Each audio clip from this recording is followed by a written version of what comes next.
तेरी मेरी कहानियाँ से सभी अपडेट पाने के लिए बेल आइकन दबाएं। आज की कहानी है 1 करोड़ की चाय। यह कहानी आपको 3 से 5 भागों में मिलेगी और हर रोज़ रात को 8 बजे आपको एक भाग मिलेगा। बाबूजी, आइए आइए, आपकी स्पेशल चाय तैयार है। सूरज ने कुर्सी अशोक जी की तरफ बढ़ाते हुए कहा, और यह लीजिए आज का अखबार। अशोक जी ने मुस्कुराते हुए कहा, और कैसे हो बेटा? आज तो तुम्हारी लॉटरी का रिज़ल्ट आने वाला है। देखिए क्या इनाम मिलने वाला है तुम्हें। सूरज मुस्कुराया और बोला, बाबूजी आप बैठ जाइए और अपनी चाय का आनंद लीजिए। सूरज अपने ग्राहकों में व्यस्त हो गया और अशोक जी अपनी चाय और अखबार। कुछ देर बाद सूरज उनके पास आया और बोला, बाबूजी बताइए क्या इनाम मिला है मुझे। अशोक जी ने मायूस होते हुए कहा, अब की बार भी लॉटरी नहीं लगी।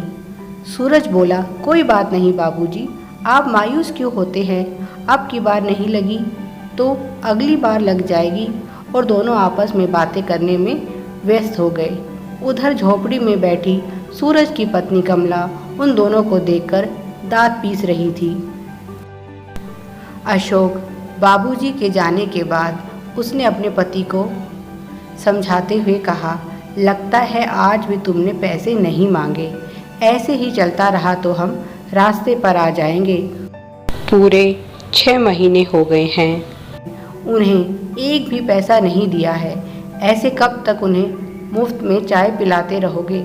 सूरज बोला, अरे तू हमेशा पैसों के पीछे क्यों पड़ी रहती है? बाबूजी अपने रोज़ के ग्राहक हैं, आज नहीं तो कल दे देंगे। पैसा कहीं भागे थोड़ी जा रहा है, यहीं पास में तो है उनकी कोठी।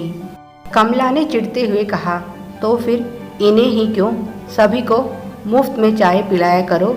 सूरज बोला, देख कमला, सुबह सुबह मेरा दिमाग खराब मत कर।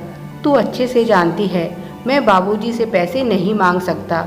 जब उनके पास होंगे तो खुद ही दे देंगे, और वह दिन कभी आएगा नहीं। क्यों नहीं आएगा? तूने देखा नहीं कितने सारे लॉटरी के टिकट खरीदते हैं। मुझे यकीन है एक ना एक दिन उनकी लॉटरी ज़रूर लगेगी, तब हमारा भी हिसाब चुकता कर देंगे। कमला बोली, देख रही हूँ मैं, पिछले 6 महीने से इस लॉटरी के टिकट के बहाने ही तो मुफ्त में चाय पीकर जा रहे हैं। अरे तुम्हारी तो मति मारी गई है। और भी दुकानदार हैं जो उन्हें 1 पैसे की उधारी नहीं देते। उनके पैसे यह कहाँ से चुकाते हैं? एक तुम ही हो दानवीर कर्ण की औलाद, ना खुद मांगते हो ना मुझे बोलने देते हो। तभी तो उन्हें मुफ्त की चाय पीने का चस्का लग गया है। सूरज ने पत्नी को समझाते हुए कहा, बड़े बुजुर्ग हैं, 1 कप चाय पी भी ली तो क्या हुआ? यही समझ ले कि अपने बाबूजी हैं। अरे वैसे भी अगर कोई घर आ जाए तो उसे चाय पानी तो पिलाना ही चाहिए। मुझे यह प्रवचन देने की ज़रूरत नहीं। यह बुढ़ा तुम्हें ठग रहा है और तुम हो कि लुटते जा रहे हो। मुझसे यह सब बर्दाश्त नहीं होता। जिस दिन मेरी मति घूम गई उस दिन उसे यहाँ से भगा दूंगी। सूरज बोला, खबरदार, जो तूने बाबूजी को एक शब्द भी कहा, मुझसे बुरा कोई नहीं होगा। मेरी मर्ज़ी, मैं उनसे पैसे लूं या ना लूं। तुझे बीच में बोलने की कोई ज़रूरत नहीं है। अब की बार उसकी आवाज़ में तल्खी थी। कमला ने चुप रहने में ही भलाई समझी। कौन है ये अशोक बाबू जो बेचारे चाय वाले से मुफ्त में चाय पी जाते हैं और उसके पैसे भी नहीं देते? कोठी के मालिक हैं और चाय देने के पैसे तक नहीं उनके पास। ऐसा कैसे? अशोक बाबू बिजली विभाग से रिटायर्ड क्लर्क हैं। यहीं कॉलोनी में उनका 3 मंजिला मकान है। अच्छी खासी पेंशन आती है। 4 कमाने वाले बेटे बहू हैं, अपनी भी पेंशन आती है। 5 पोते पोतियां हैं। इतना सब कुछ होने के बावजूद भी वे बेचारे चाय वाले सूरज के पैसे नहीं देते। पर यह उनकी खुशी नहीं, मजबूरी है। दरअसल घर में उनकी नाम मात्र की ही चलती है, या यूं कहें चलती ही नहीं। घर में उनकी रोबदार पत्नी सरला जी की चलती है।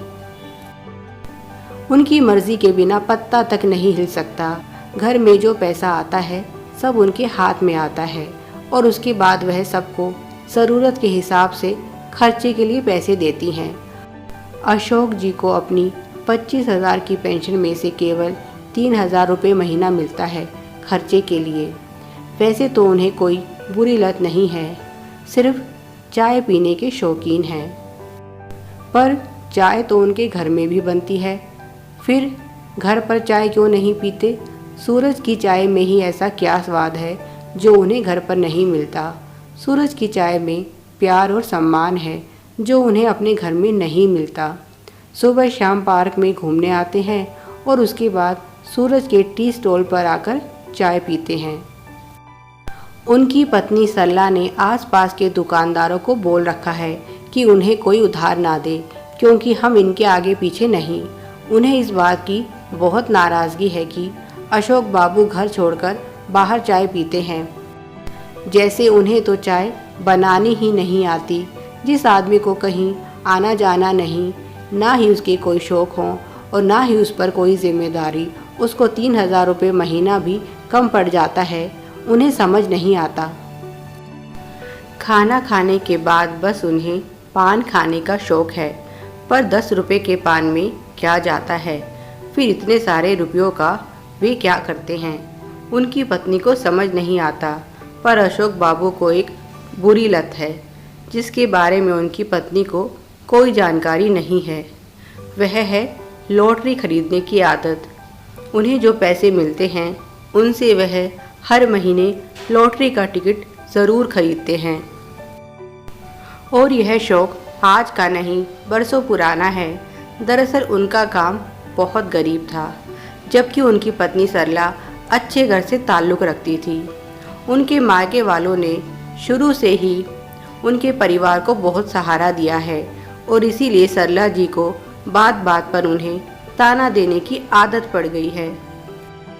आज उनके दोनों बेटे बहुएं भी कमाते हैं, पर इनकी नौकरी भी सरला जी के भाइयों ने लगवाई है, तो वह सब पर खूब हुक्म चलाती हैं और अशोक जी को तो बिल्कुल निकम्मा समझती हैं। इस घर के बनाने में भी उनके भाइयों का बहुत सहयोग रहा है, नहीं तो एक क्लर्क की मामूली सी तनख्वाह में कहाँ 3 मंजिला कोठी बन सकती है। सरला जी अपने माता पिता की इकलौती लड़की थी। वह तो भगवान ने उन्हें रूप रंग नहीं बख्शा, नहीं तो उनका और अशोक जी का कहाँ मेल था। उनके रूप रंग के कारण उनकी किसी अच्छे घर में शादी नहीं हो पाई। तब उनके पिताजी ने अशोक जी से उनकी शादी कर दी। अशोक जी देखने में किसी हीरो से कम नहीं लगते थे अपने ज़माने में, और शायद सरला जी को यही डर था कि कहीं पति इधर उधर ना चले जाएं। तो उन्होंने माँ की दी हुई एक सीख गांठ बांध ली कि पति को हमेशा काबू में रखना। उसके बाद तो उन्होंने पति को ऐसा काबू में किया कि बेचारे अशोक बाबू उनके आगे कुछ बोल ही नहीं सके। उनके 6 साले हैं। अब आप सोच सकते हैं, जिसके 6 साले हों उस आदमी की मजाल क्या जो पत्नी के आगे कुछ बोल सके। और फिर उनके घर में उनके ससुरालियों की ज़्यादा चलने लगी। वैसे वे खुद भी 3 भाई हैं। उनके भाइयों का काम आज भी काफ़ी गरीब है, पर उनकी आर्थिक स्थिति मजबूत है। इसके पीछे सरला जी के मायके वालों का ही हाथ है और उनके इस एहसान को अशोक जी अच्छे से समझते हैं। और जो तानाशाही अशोक जी से शुरू हुई थी वह अब बेटे और बहू तक पहुंच गई है। सरला जी की मर्जी के बिना घर में कुछ नहीं होता। मकान उनके नाम है। वे जब तब बेटे बहू को धमकी देती रहती हैं, अगर मेरे हिसाब से रहना है तो रहो, नहीं तो जा सकते हो। पर इसका अर्थ सिर्फ घर से निकलना ही नहीं, नौकरी से भी हाथ धोना है, क्योंकि सभी को नौकरी उनकी काबिलियत के वजह से नहीं, सिफारिश के कारण मिली हुई है। Please like, share and subscribe. Thanks for watching.